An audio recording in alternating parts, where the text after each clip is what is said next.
Manindog ta palihog. Lamentation chapter 3. Atong dungan sa pagbasa. O mo ni ang atong text karong kawuntagon. Lamentation chapter 3 verse 18 up to verse 31. Are you there? Amen. Amen. Let's read this passage together. Ready? Begin. And I said, my strength and my hope is perished from the Lord, remembering mine affliction and my misery, the wormwood and the gall. My soul hath him still in remembrance, and is humbled in me. This I recall to my mind, therefore have I hope. It is of the Lord's mercies that we are not consumed, because His compassions fail not. They are new every morning. Great is thy faithfulness. The Lord is my portion, said my soul. Therefore will I hope in Him. The Lord is good unto them that wait for Him, to the soul that seeketh Him. It is good that a man should both hope and quietly wait for the salvation of the Lord. It is good for a man that he bear the yoke in his youth. He sitteth alone and keepeth silence, because he hath borne it upon him. He putteth his mouth in dust, if so be there may be hope. He giveth his cheek to him that smiteth him. He is filled full with reproach, for the Lord will not cast off forever. May the Lord bless the reading of His Word. Let's pray. Father God in heaven, Lord, salamat sa iyong presensya. Salamat sa iyong mga pulong. Salamat sa mga ambahanon, Ginoo, ng mga awit, Lord. Salamat, Ginoo, sa matag Kristohanon na niya karon, Ginoo. Lord, nasayod kami, Ginoo, that the efforts nga gihatan na mo, Ginoo, dili kini masayang, Ginoo, dili kini kawang, Ginoo. Kaya nasayod kami nga mong pagsimba, Ginoo, tinuod gayud kaya nagasimba kami sa Espiritu o kamatuoran. Kaya Lord, i-bless ang among kasing-kasing karon. And Lord, you desire for us, O God, to be prosperous in spiritual. And we believe, Father God, not just only in spiritual, but also in physical. And not just only on physical, Lord, aspect, but on financial matter, Lord. I pray, Father God, nga ang pinakalabaw nga mo prosper sa mong kinabuhi, mao ang spiritual ng Ginoo, kay kini ang mulungtad sa hangtod Ginoo. Ang among physical mulabay kini, ang mga financial, Ginoo, mulabay ra pud kini, Ginoo. Apan ang spiritual ng Ginoo, dili kini, Ginoo, kawang, Ginoo, kay kini mulungtad hangtod Ginoo. Thy word said, thy forever is settled, thy word is settled in heaven forever. And we believe that, O God. So karon kabuntagon, Ginoo, ang pagampong, Lord, nga imong pulong adun na gay luna sa matag usang kasing-kasing sa imong kanakanon. Kini ang pag-ambog pasalamatan sa pangalan lamang ni Jesus Christ. Amen and amen. Okay, thank you. Palihog magalingkod kita. Now, atong makita mga igalang migsugod that even Jeremiah, no, og usa ka dako og usa ka pinaka-importante nga butang nga atong makatunan karon sa panghitabo, no, sa kinabuhi ni Jeremiah and the Israelites, no. Kita nato isang magani ang awit nga atong ginaawit, that great is thy faithfulness, O God my Father, there is no shadow of turning with thee. Thou changest not, thy compassions they fail not, as thou hast been, thou forever will be. No, so mo na nag-ingon may galang magsungko sa mong awit. And then great is thy faithfulness, great is thy faithfulness. Morning by morning new mercies I see. All I have needed thy hand hath provided. Great is thy faithfulness, Lord, unto me. No, makita nato may galang migsungko, no, nga ang bisan pa man ang awit nagpadaya sa pagka-faithful sa Diyos. Amen? No? The book of Lamentation is a series of song of mourning. No? Kaning may galamig sungko, ang Lamentation may galamig sungko, no? So the book of Lamentations is a series of songs of mourning that were written against the backdrop of the Babylonian invasion and destruction of Jerusalem. in the verses of this book, we can see the awful sufferings endured by the people of that city at the hand of their enemies. And we know that the writer of the book of Lamentation is believed to be Jeremiah. And he was known as the weeping prophet. Amen? Jeremiah is known as the weeping prophet. Now, as we study of Jeremiah's life, reveals a portrait of unending sadness and deep depression. Imagine, no? Unending sadness and deep depression. Grabe, may gala. Walay hunong nga kagul. Walay hunong nga depression, may gala, migsungko. Now, tunawon na ito, may gala, migsungko. Now, in Jeremiah, may gala, migsungko, chapter 1, verse 5 and 6, that is what we call, may gala, that Jeremiah received an unwanted call to minister. That is Jeremiah chapter 1, verse 5 and 6. Jeremiah chapter 1, verse 9 and 10. Called to me to what? Called to a minister or to call to a ministry of preaching nothing but judgment. Ang iyang ministry may kalam, nagisulti sa chapter 1 verse what? Verse 9 and 10. That the ministry of preaching nothing but judgment. And then he was forbidden to marry. Imagine, wala siya kitugutan ng mag-asawa. Tanawa daw ninyo, paliw. Jeremiah 16. Jeremiah chapter 16.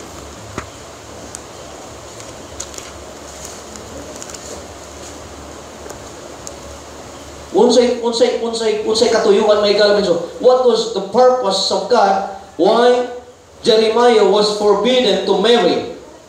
In Jeremiah chapter 16, verse 1 up to 13. Actually, tanawa nato may galamit so sa verse 1, ingon diri, the word of the Lord came also unto me, saying, Thou shalt not take thee a wife, neither shalt thou have sons or daughters in this what? Place. For thus saith the Lord concerning the sons and concerning the daughters that are born in this place, and concerning their mothers that bare them, and concerning their fathers that begot them in this land. They shall die of grievous deaths. They shall not be lamented, neither shall they be buried, but they shall be as dung upon the face of the earth, and they shall be consumed by the sword, by famine, and their carcasses shall be meat for the fowls of heaven, and for the beasts of the earth. For thus saith the Lord, enter not into the house of mourning, neither go to lament, nor bemoan them. For I have taken away my peace from these people, saith the Lord, even loving kindness and mercy. Imagine, no? I have what? For I have taken away my peace from these people. Muna'y kuyaw. Nakuha una ang kalinaw sa Diyos anang lugaran. Paita, no? Kuha na di kalinaw, puro na di kagubot. Both the great and the small shall die in this land. Shall they not be buried? Neither shall men lament for them, nor cut themselves, nor make themselves bad for them. Neither shall men tear themselves for them in mourning, to comfort them for the dead. Neither shall men give them the cup of consolation to drink for their father or for their mother. Thou shalt not also go into the house of feasting, to sit with them to eat and to drink. For thus saith the Lord of hosts, the God of Israel, Behold, I will cause to cease out of this place in your eyes, and in your days the voice of mirth, and the voice of gladness, the voice of bridegroom, and the voice of the bride. And it shall come to pass, when thou shalt show these people all these words, they shall say unto thee, Wherefore hath the Lord pronounced all this great evil against us? Or what is our iniquity? Or what is our sin that we have committed against the Lord our God? Then shalt thou say unto them, Because your fathers have forsaken me, said the Lord, and have walked after other gods, and have served them, and have worshipped them, and have forsaken me, and have not kept my law. And ye have done worse than your fathers, for behold, ye walk every one after the imagination of his evil heart, that they may not hearken unto me. Therefore will I cast you out of this land, and into a land that ye know not, neither ye nor your fathers, and there shall ye serve other gods day and night, where I will not show you favor. Therefore, behold, the days come, said the Lord, that it shall no more be said, the Lord liveth, that brought up the children of Israel out of the land of Egypt.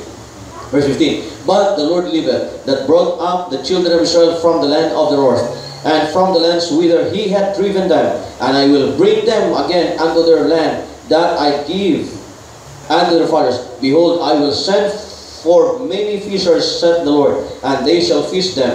And after I will send for many hunters, and they shall hunt them from every mountain and from every hill and out of the holes of the rocks. So muna may galamig sungko, nga naman may galamig sungko, that what Jeremiah was forbidden to marry, so that he might give himself more fully to go.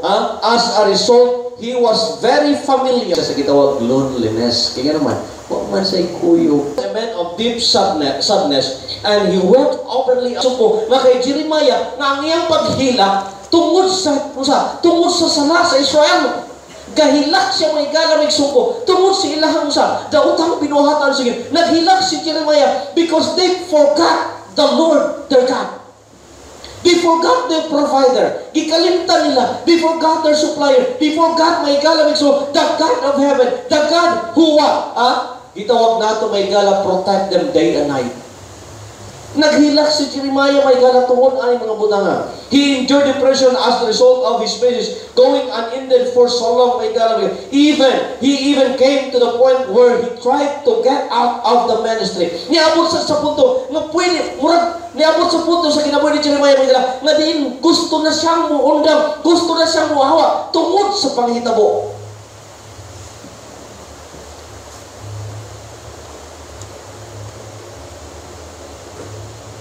Inya naasay dinasat na ito baso sa mga pastors mo nga ma-discourage na yung mga pastor nga mawala sa ministry. Diba? May mga pastor mawala na sa ministry. Why? Because of the people of God. Na ay mga tao sa Diyos dili na maminaw. Na ay mga tao sa Diyos murag ang mensahe, murag muunto na lang. Murag ang mensahe dili na kinabuhi. Nga ang mensahe dili na murag wala na lang sa kinabuhi sa Kristohanon. Ang pagpayamang no, murag wala na lang. Murag hindi pa minaw pero mo gawas may gala sa pikas na lunggan. He suffered imprisonment. Napriso sa mga igalang nagsukusin. He suffers imprisonment by King Zedekiah because the king did not approve of Jeremiah's preaching. Kailangan mabugunag i-approve sa hari. Ang mag-approve na mo ang Ginoo. Karon mga igalang nagsungko, prisuhon ko ninyo kay wala mo ganahin sa mensahe. Prisuhon ko ninyo kay inyo akong gitawag i-persecute kay naiko mo. Iloy, kaya sama ani. Gipriso yung tao si Jeremiah kaya wag ganahin ang hari na si King Zedekiah.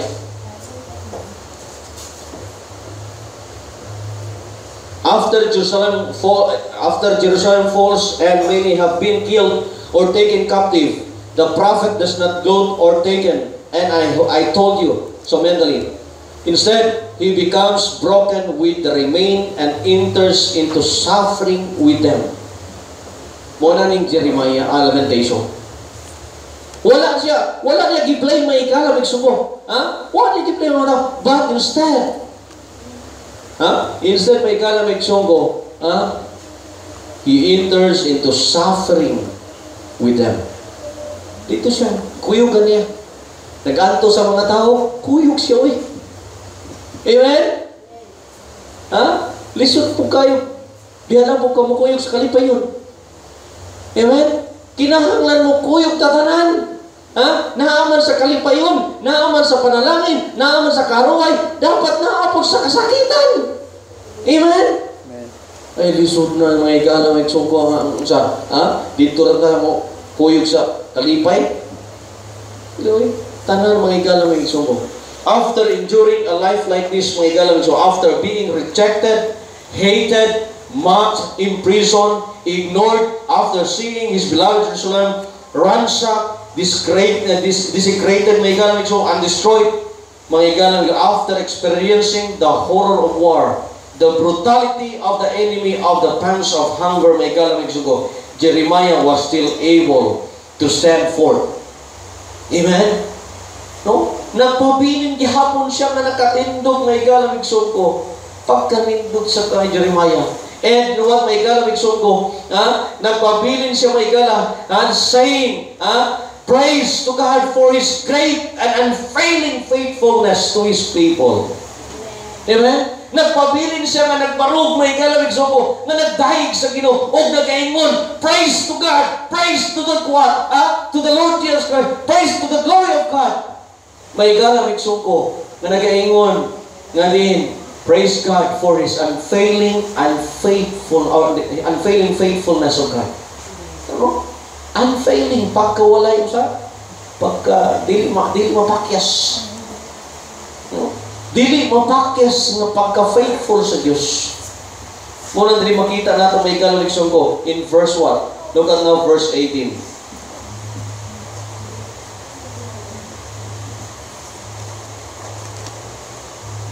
And I said, my strength and my hope is perished from the Lord, remembering mine affliction and my misery, the wormwood and the gall. My soul hath them still in remembrance and is humbled in me.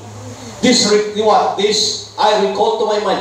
Therefore have I hope. Look at verse 22 and 23. It is the Lord's mercies that we are not consumed, because His compassions fail not. They are new every morning. Great is thy faithfulness. Amen?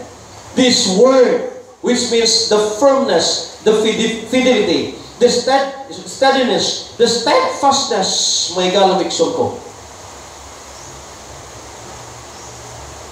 And there are three precious words that I want to share to you this morning. Three precious words in these verses that tells us why Jeremiah was able to proclaim, great is thy faithfulness. Therefore, the topic or the title is Great is thy faithfulness. So, tanaw na ito may galamig ko, these three precious words in these verses that tells us why Jeremiah was able to proclaim, great is thy faithfulness. Amen? So, buusang ta may galamig ko, nga meski na ay kalisod sa kinabuhi, na ay kitawag paghilak, na ay kasakitan may galamig ko, we could still able to proclaim the great faithfulness of God in our lives. Amen. Amen? Makahimog hapon ta sa pagproklamar ba sa faithfulness sa Ginoo sa itong kinabuhi. Number 1, nga itong magita may galamig ko,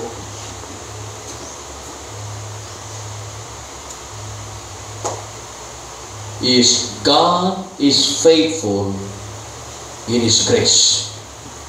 That's number 1 in verse 22.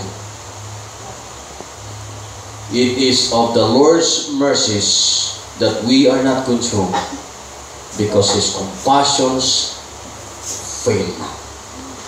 Number 1, God is faithful in His grace. Why grace? Why God is faithful in His grace? Now notice the word mercies in verse 22.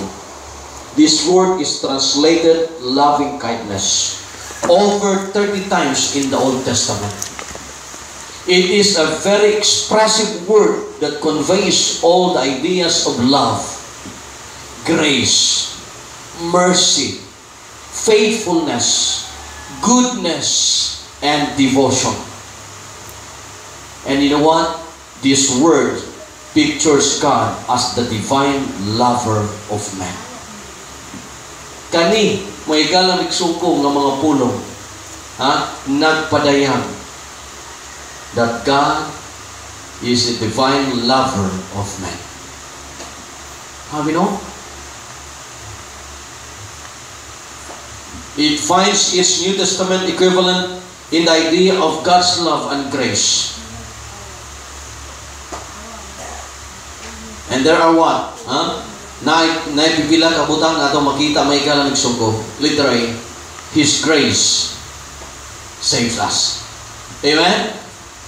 Because talking about God is faithful in His grace, literally, His grace saves us. Ang iyang grasya, miluwas ka na to. Amen? If it is not because of God's grace, wala doon tayo kaluwasan. If it is not because of God's favor, may kala, wala doon tayo kapasailuan sa itong sala. Thank God for giving us His favor. Thank God for giving us His grace. Thank God for giving us what? Privilege to know Him. Amen? The Bible says in Ephesians chapter 2 verse 8, by faith, for by faith, what? Are saved. For by grace are you saved through faith, and that not of yourselves. It is the gift of God, not of works, lest any man should boast. So makita nato din may galamig suko. Look at again Ephesians chapter 2 verses 1 to 4. Ephesians chapter 2, the Bible says, And you hath He quickened, who were dead in trespasses and sins, wherein in time past you walked according to the course of this world, according to the prince of the power of the air, the spirit that now worketh in the children of disobedience, among whom also we all had our conversation in times past in the lust of our flesh, fulfilling the desire of the flesh and of the mind, and were by nature the children of wrath, even as others. But God, look at verse 4, but God, who is rich in mercy. Take note of the word. But God, who is rich in mercy, for His great love, wherewith He loved us, even when we were dead in sins, hath quickened us together with Christ. By grace ye are saved. Amen? Pagkanindot. By grace ye are saved. Amen? Sa grasya, kay sa grasya, kamo naluwas. Amen? Salamat yun, kay kung binuhatan pa lang ni, servisyo pa lang ni, paghatag pa lang ni, ay wagad tayo, wagad tayo, kita maluwas. Amen? Salamat kay ang atong kaluwasan, grasya. God is faithful in His grace. Letter A, His grace saves us.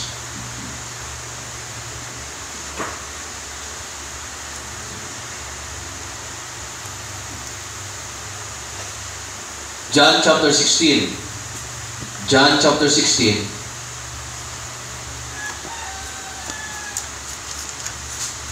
John chapter 16, verse 7.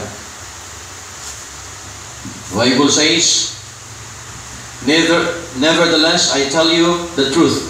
It is expedient for you that I go away, for if I go not away, the Comforter will not come unto you. But if I depart, I will send Him unto you. And when He is come, He will reprove the world of sin, and of righteousness, and of judgment. Of sin, because they believe not on me. Of righteousness, because I go to my Father, and you see me no more. Of judgment, because the prince of this world is judged. So makita nato diri may ilang sugo that He came in the person of the Holy Spirit to draw us to God, so that we might be saved. Letter B, His grace, not just only His grace saves us, but His grace secures us. His grace secures us. Grace not only sought us out when we were lost in sin, grace keeps us in our saved condition. Amen? Dili lang kay ang grasya nga din gikuha kita gikan sa kasalanan, kundi ang grasya sa mo'y motibi ka nato bisan pa man sa atong condition spiritually. Amen? No? We are prone to failure. Hindi na ito kalimutan naman yan. We are prone to spiritual wandering. Mawala tayo usahay sa atong espirituhanong kinabuhi. Amen? Usahay magsuroy-suroy ta sa atong espirituhanong kinabuhi. Wala agad tayo steadiness. No? Wala agad tayo. Dili tayo usahay firm. Dili tayo usahay fix. Amen? Munang gusto sa iyo nga kinahanglan sa kinahanglan ta may kalang suko sa iyong grasya. That His grace secures us. That's what His grace keeps us in our safe condition. Maigala. Why? Because we are prone to spiritual wandering. Maigala migsuko, no? Kung ang salvation, if our salvation descended upon our ability to be faithful to the Lord, hay, nako. None of us would be saved. Amen? None of us would ever be saved, maigala migsuko. Salamat kita nga ang kaluwasan, maigala migsuko, iya sa Ginoo. No? Makita nato na sa 1 Peter chapter 1 verse 5, Psalm 37 verse 23, 24 and 28, John chapter 4 verse 13 and 14. Munang usag yung nabutan, no? Ato yung kanunay, munang dapat Kristohanon na kanunay tas una-una atong kasing-kasing ang pagpasalamat. Amen? Amen. Ang ganda kanunay, no? Thank God for His unfailing, unchanging, and faithful grace. Amen? Salamat yun kay di mapakyas ang grasya sa Diyos. Salamat yun kay dili mausab ang grasya sa Diyos. Ug salamat sa pagka-faithful sa iyang grasya. Amen? Oh, you know what is the conclusion of Peter about grace? Tanaw na ito may kalabing sumod. Ganina, sa to, 1 Peter, no? Chapter 1, verse 5.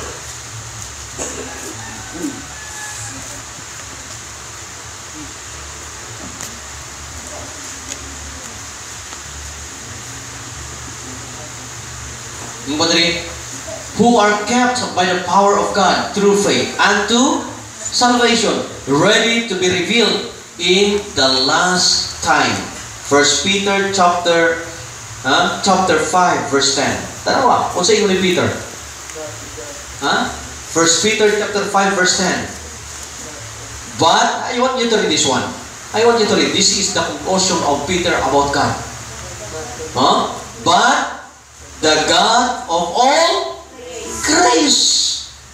But the God of all grace, who hath called us into His eternal glory by Christ Jesus, after that ye have suffered a while, make you perfect, establish, strengthen, settle you.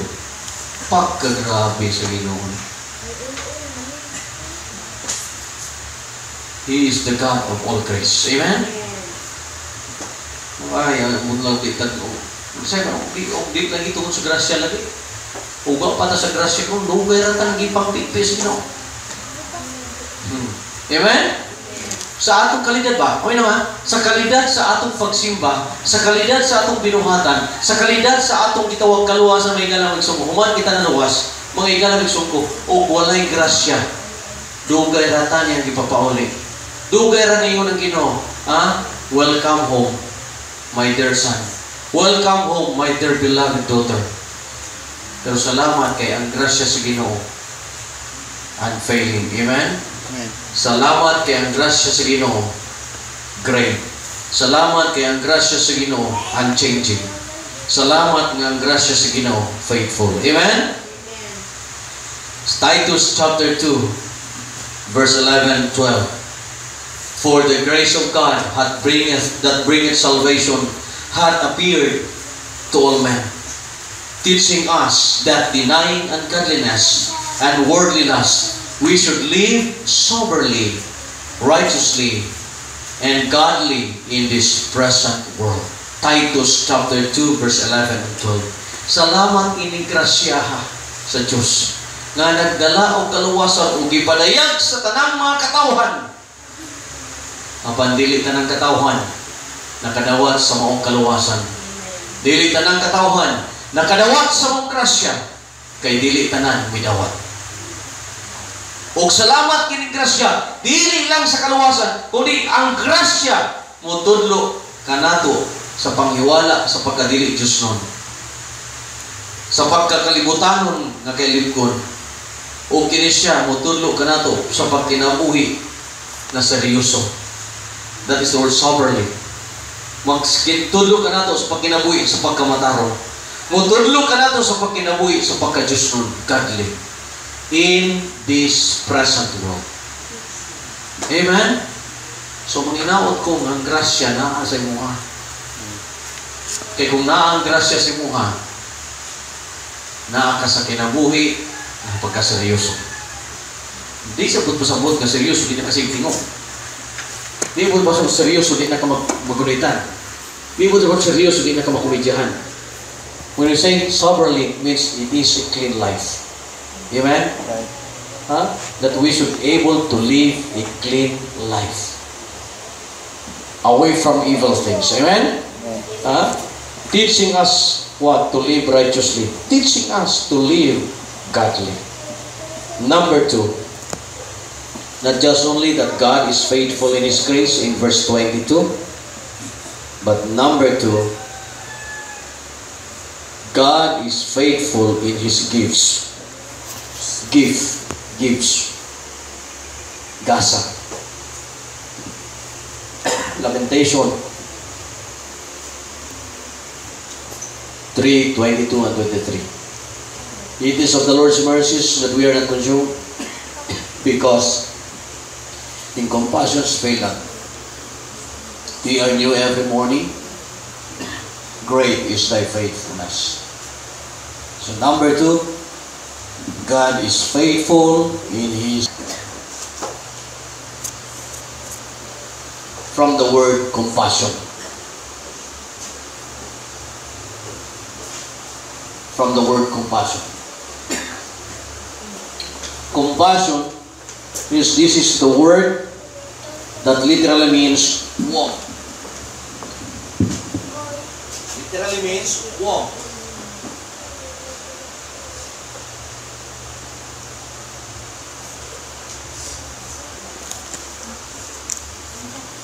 It means to be moved in the heart out of love for another. Again, I will say, this is a word, compassion. Compassion, this is a word that literally means warm. Tiyan ba? Tiyan? Warm sa sulod, no? Sulod. It means to be moved in the heart out of love for another. This word is a picture of the grace of God actively moving in the life of the believer.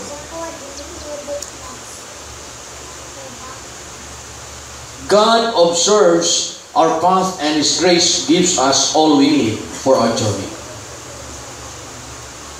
So tanaw may galamig sungko. Notice 2 thoughts here about the great gifts of God. Tanaw na ito may galang. Una, letter A, God's gifts are faithful.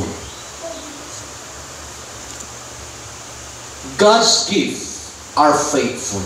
Verse 23,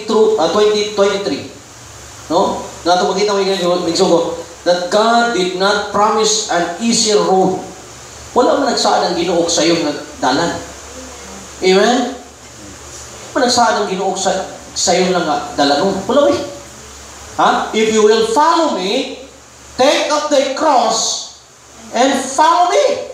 And what is cross? Ano ang cross? Burden. Cross speaks of what? Suffering. Cross speaks of what? Painfulness. Cross speaks of shamefulness. What? Cross speaks of gitawag na ito, may galamig ko nga. Grabe ba? No? So yung siya, if you follow, deny yourselves and take up your cross. God did not promise us an easy road. Basig makanta ba? Wala eh. Kung unang naglisod ka karon,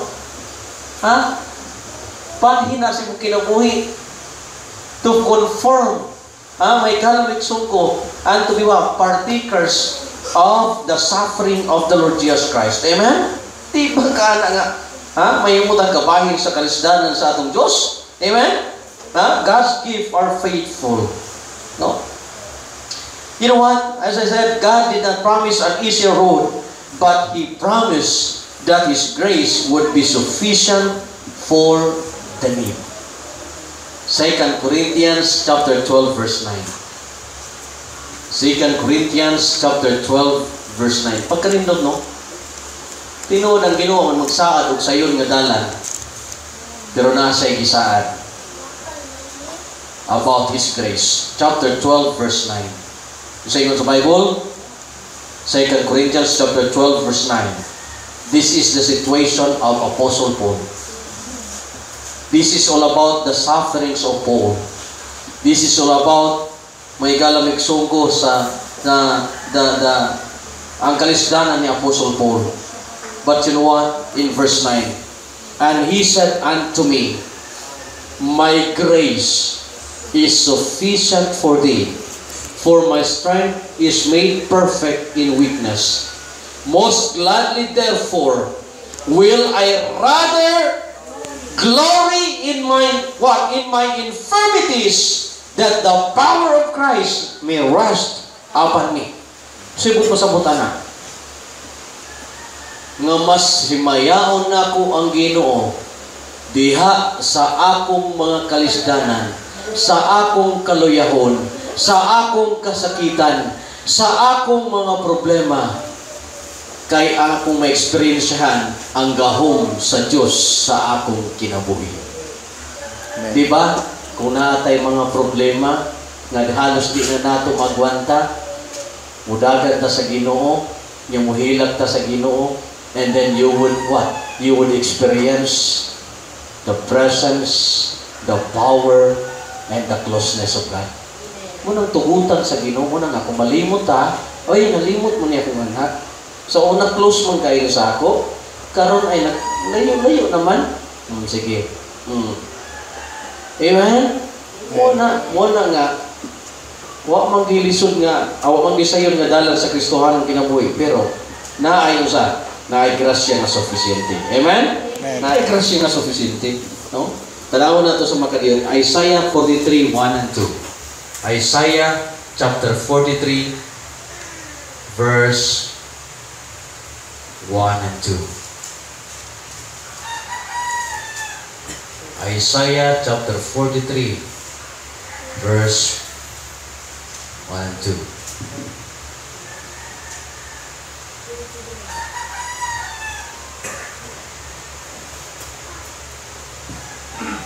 Now, notice this is the promise of God. Verse 1 and 2. But now thus saith the Lord that created thee, O Jacob, and He that formed thee, O Israel, fear not, for I have redeemed thee. I have called thee by thy name. Thou art mine. Amen? Kaninduto. This is the promise of God. Amen. Thou art mine. Verse 2. When thou passest through the waters, I will be with thee. And through the rivers, they shall not overflow thee. When thou walkest through the fire, thou shalt not be burned, neither shall the flame kindle upon thee. For I am the Lord thy God, the Holy One of Israel, thy Savior. I gave Egypt for thy ransom, Ethiopia and Seba for thee. Kinumdum mo, kaning word nga diri ba? Kaning word rin o? When thou walkest through the fire. Kinsa na yung hinumduman ninyo na tayo? Shadrach, Meshach, and Abednego. Amen? Gilabay sila sa hunduhan, naglakaw-lakaw sila dito, nagdula-dula pa siguro dito, nagkatawa, nagkanta, nagsimba sa Ginoo. Inya, nakita na yung nalibukan ni San. Huy! Huwag man sila mohon sa liha. Uy, huwag ka na sila masunog. Yeah, di ba tulog? Tulungan yung ginabay. Yes, sir. Your honor. We throw three. And then the Shadrach, Meshach, and Abednego. Why it is that they became four? Amen? Nanonood pa sila. Because of the presence of God. O sige, so dito, on the fourth one is the light. What? The Son of God. One man dito. Amen? Through the fire, God is with us. In the river, God is with us. Amen? Through the waters, God is with us. At may kapag kanindo doy, asa pa may tao imuhang, ha? Unsa pa may imong ikaris-karis, ani may galang, may sulko, na ang Ginoo. Through the fire, I will be with thee. O kayong kalimot, ingon siya, for I am the Lord thy God, the Holy One of Israel, thy Savior. Amen? Praise the Lord. No? Muna makita nato may galamig sungko, no? God's gifts are faithful. And what are these gifts? Number 1, the gift of His presence. Amen? Ang regalo sa iyang presensya. Ang gasa sa iyang presensya. The gift of His presence. Hebrews chapter 13 verse 5. Hebrews chapter 13 verse 5. The Bible says, let your conversation be without covetousness, and be content with such things as ye have. For He hath said, I will never leave thee, nor forsake thee. Amen? Wala ko na. Matthew 28:20. Ano sa inyo diha? Teaching them to observe all things whatsoever I have commanded you. And lo, I am with you always, even unto the end of the world. So that's number 1. The gift of His presence. Number 2, the gift of His performance. Ephesians chapter 3:20. Ephesians chapter 3 verse 20. The Bible says in Ephesians chapter 3 verse 20, now unto Him that is able to do exceeding abundantly above all that we ask or think, according to the power that worketh in us, unto Him be glory in the church by Christ Jesus throughout all ages, world without end. Amen. Kung sa makita natin diri may galamig sukod the performance is the word. We have to focus on the word able. Amen? Ingon diri, now unto Him that is able to do. That is performing, performance. Exceeding abundantly above all that we ask or think.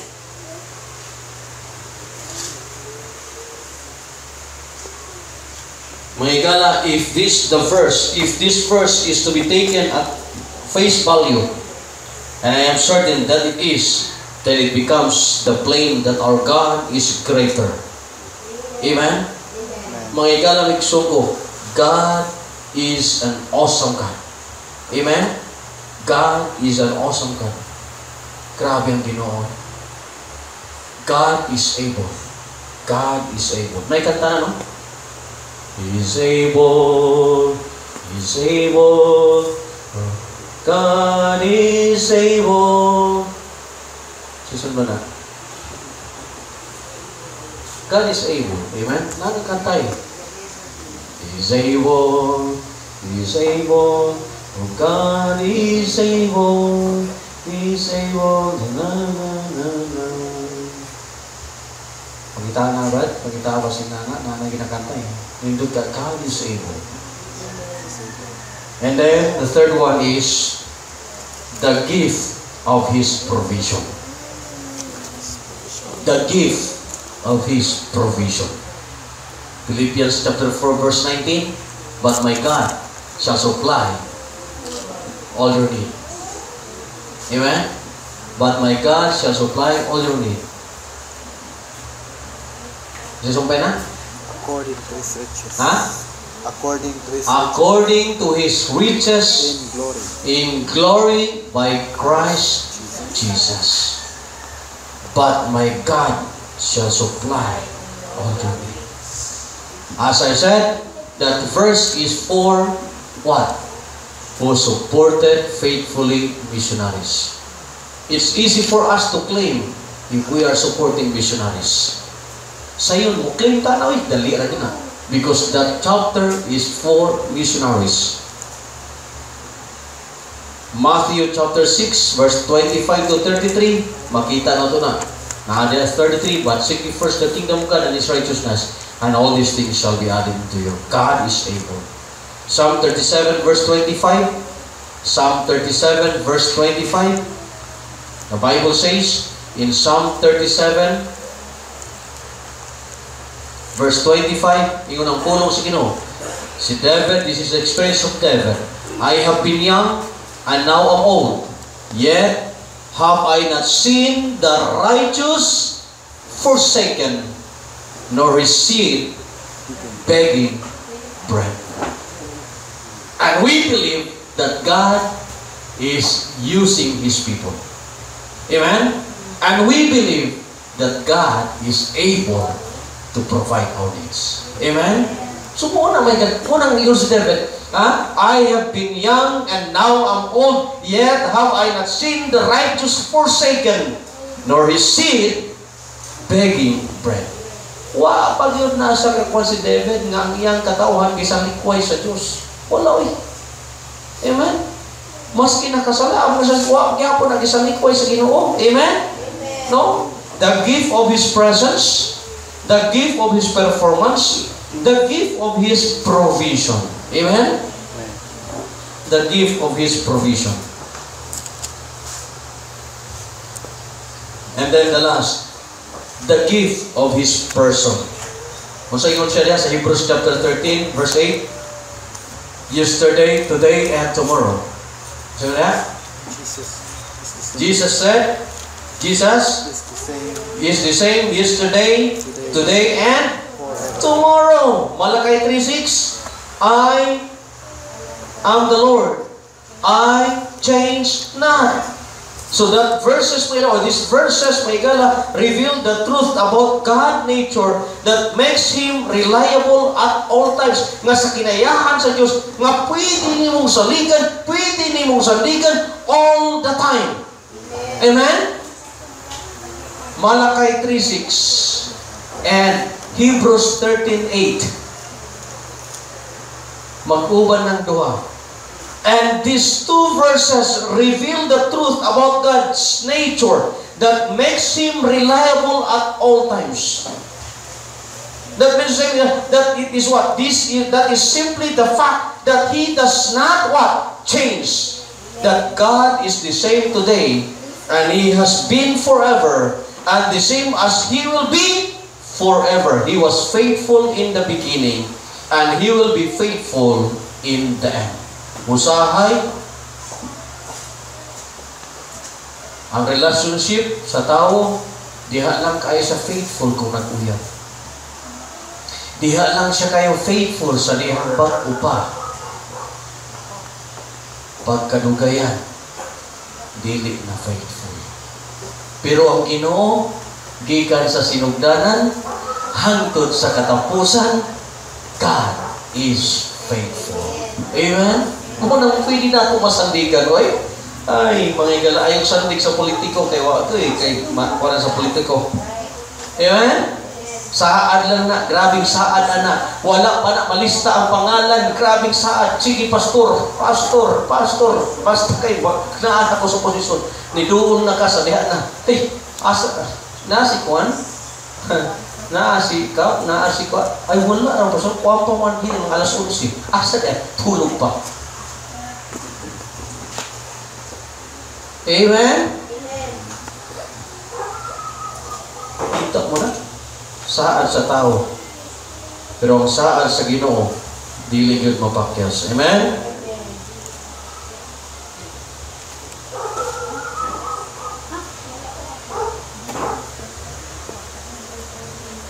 Number, and God's gift are fresh, no? Number 3. Number 1, say number 1. God is faithful in His grace. Under that, letter A, His grace saves us. His grace secures us. Number 2, God is faithful in His gifts. Under that, God's gift, what? God's gifts are faithful. Right? God's gifts are faithful. And what are these gifts? Under letter A, there are 4. And what is that? The gift of what? The gift of His presence, the gift of His performance, the gift of His provision, and the gift of His person.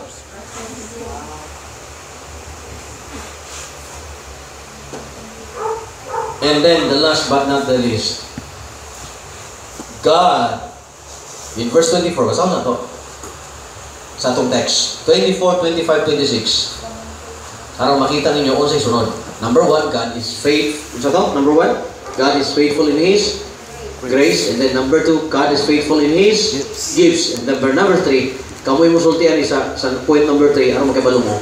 Basaw na to, 24, 25, 26. The Lord is my portion, said my soul. Therefore will I hope in Him. The Lord is good unto them that wait for Him, to the soul that seeketh Him.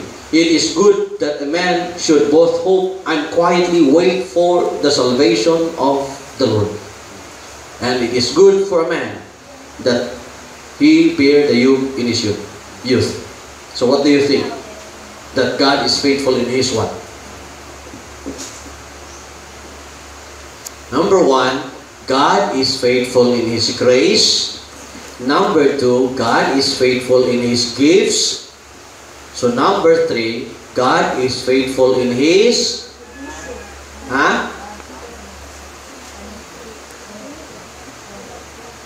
Sige, be, kamu daw mo hatang punto na, be, katulobi, kaya arong kabalo mo sa paghimong mensahe. Chapter 3, 24, 25, 26.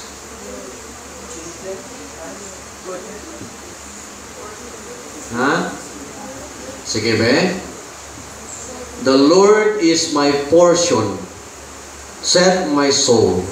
Therefore will I hope in Him. The Lord is good unto them that wait for Him, to the soul that seeketh Him. It is good that a man should both hope and quietly wait for the salvation of the Lord. God is faithful in His grace. God is faithful in His gifts. And God is faithful to His promises. Or in His promises. Promises pa sa Huwagin mo kakuha sa kwan diha. So letter G nagsugod. Grace gives, so therefore ang ikatulo G gihapon.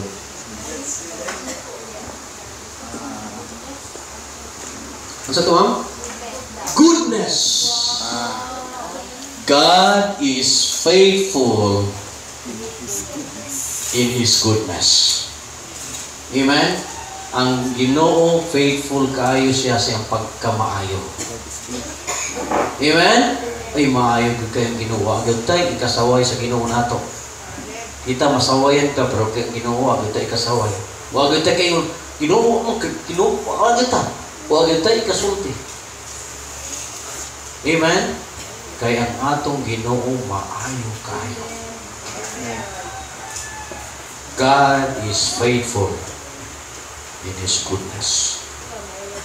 The word good, nakita nato niya, has the idea of pleasant, agreeable, and excellent. It refers to the character of God. Amen? Under that, why it is what? Why it is that He is faithful in His goodness. Verse 24, He is a satisfier. He is a satisfier. God is described as the soul's portion. This word means share or booty. It refers to the spoils of war.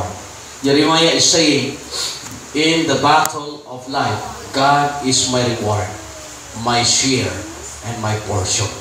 Muna yun si Jeremiah sa verse 24. Nga ang tanan, nga kasakitan, tanan nga paggera sa akin ang buhi. God is my portion. When the Lord is viewed in this life, He will be all that a person needs to be satisfied in their soul. He is a satisfier. Psalm 103 verse 5. Psalm 103 verse 5.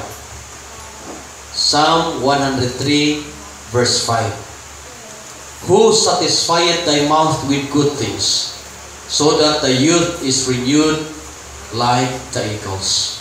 Psalm 107 verse 9. Psalm 107 verse 9. The Bible says, for he satisfieth the longing soul, and filleth the hungry soul with goodness. Nalistan nyo na mga verses? Ha? Ayaw ko di ko talagang verses. Ha? Psalm 103 verse 5, Psalm 107 verse 9. And Romans 8:28. God may not give you and me the things we desire in life, but He will always give us that which is best, and He will give us that which will satisfy our soul. Amen? Letter B, not just only He is a satisfier, but letter B, He is a sustainer. He is a sustainer. Verse 24-25 in Lamentation, chapter 3. Let me say that God will never fail those who place their trust in Him. Isaiah 49:23. Isaiah 49:23. Isaiah chapter 49 verse 23. Tingnan ang pulong sa Ginoo. And kings shall be thy nursing fathers, and their queens thy nursing mothers. They shall bow down to thee, with their face toward the earth, and lick up the dust of thy feet. And thou shalt know that I am the Lord, for they shall not be ashamed that wait for thee. Another verse, Romans chapter 10 verse 11. Romans chapter 10 verse 11.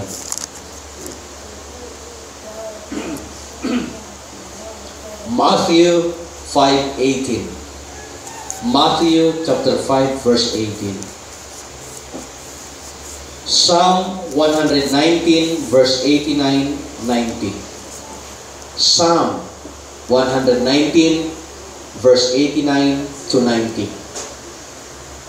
Isaiah chapter 40 verse 8. Isaiah chapter 40 verse 8. John chapter 6:37. John chapter 6 verse 37.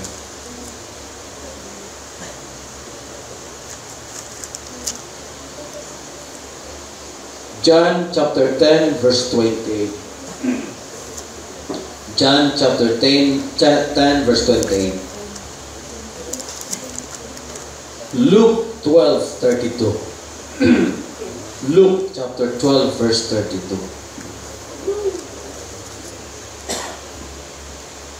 He is a satisfier.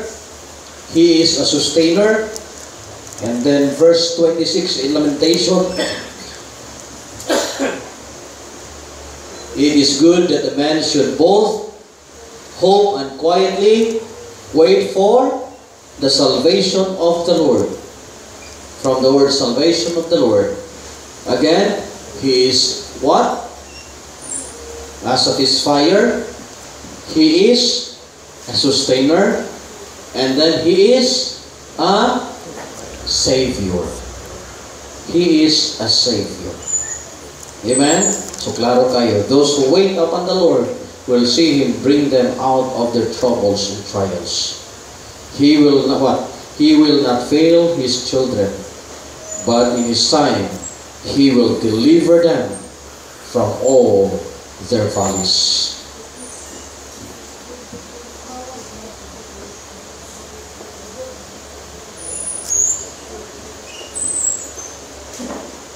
Ang hinaot ko may galamig sugo. I hope this morning that you would say, you can say, no? I hope this morning that we could say, or we can say, like Jeremiah, great is thy faithfulness. Amen. Amen? Amen. Great is thy faithfulness. Pangutana, would you like to experience God's faithfulness in your life? Yes, we need it. Amen? We need to experience. We really need to experience the faithfulness of God in our lives today. Trust Him. Amen? Amen. Most loving and gracious Heavenly Father, salamat Ginoo sa katahom sa puno. Through the experience of Prophet Jeremiah, that though nasa sa kasakitan Ginoo, but still Jeremiah was able to proclaim your great faithfulness. Loving and gracious Heavenly Father, Lord, we would like to experience your great faithfulness in our lives. So Lord, help us to trust Thee with all our hearts, to trust Thee with all our mind, to trust Thee with all our strength, to trust Thee with all our soul, Father God. Lord, we want to have this kind of faithfulness in our lives. We want to experience your great faithfulness, the Lord. You are our sustainer. You are our satisfier. You are our Savior. Dear Lord, you bless your message, Lord. You are faithful in your grace. You are faithful in your gifts. You are faithful in your goodness, the Lord. And we want to experience this, O God, in our lives. Thank you for saving us. Thank you for forgiving us. Thank you for cleansing us, Lord. Thank you for giving us the liberty and the freedom from being bondage of the power of the darkness and the power of the devil, the Lord. We thank you for the freedom to serve Thee. Just help us, Lord, to be faithful.